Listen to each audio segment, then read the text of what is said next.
So Charlie, why don't we do the next job, which is going to be a stationary tray, or excuse me, the tray stacker to the tape output unit. Sure, let's do that. You want to talk a little bit about the TM50 real quick before we say go? Okay, so the TM50, of course, made by VTech, is completely universal.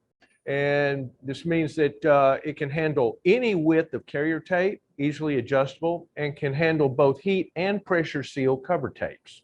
It has 5 sensors that can detect any kind of an error situation and will pause the job and let the operator correct it so that you don't end up with damaged devices. So speaking of jobs, I know BPM is at the heart of what we do, or correct, the soul, as I like to say, really.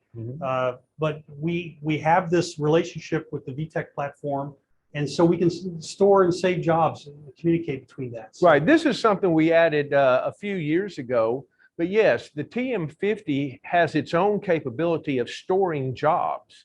And so you can have that job number also saved in the ABP file for your BPM job, so that when you load a particular job, it will send that command to the TM50 and automatically load that job setup. And that just takes one more fail element out of your job setup. Well said. Thank you. Okay, sure. So let's continue. All right, I've got a small job here set up.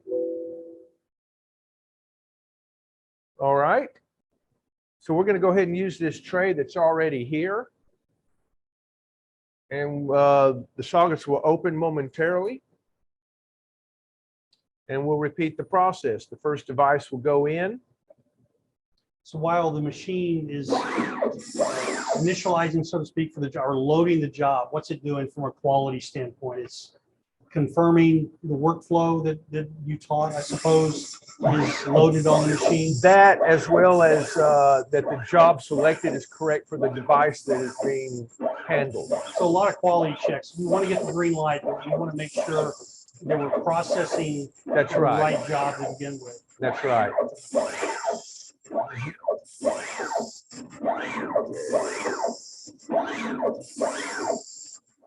So it's loading all the sockets in site 1, and then it'll come back and put those onto the tape loader. That's right. Obviously, programming is the primary thing we do, but you know, a lot of customers buy this machine for media transfer as well. So, you know, if they have extra time,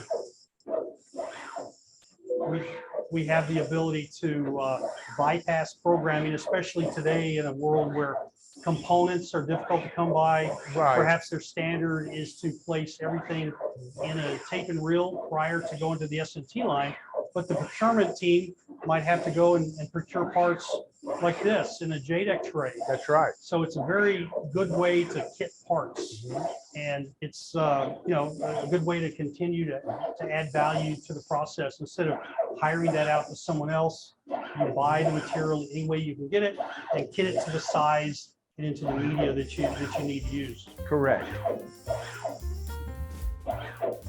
So how many devices are we running here, Charlie? Oh, we're towards the end of the job right now.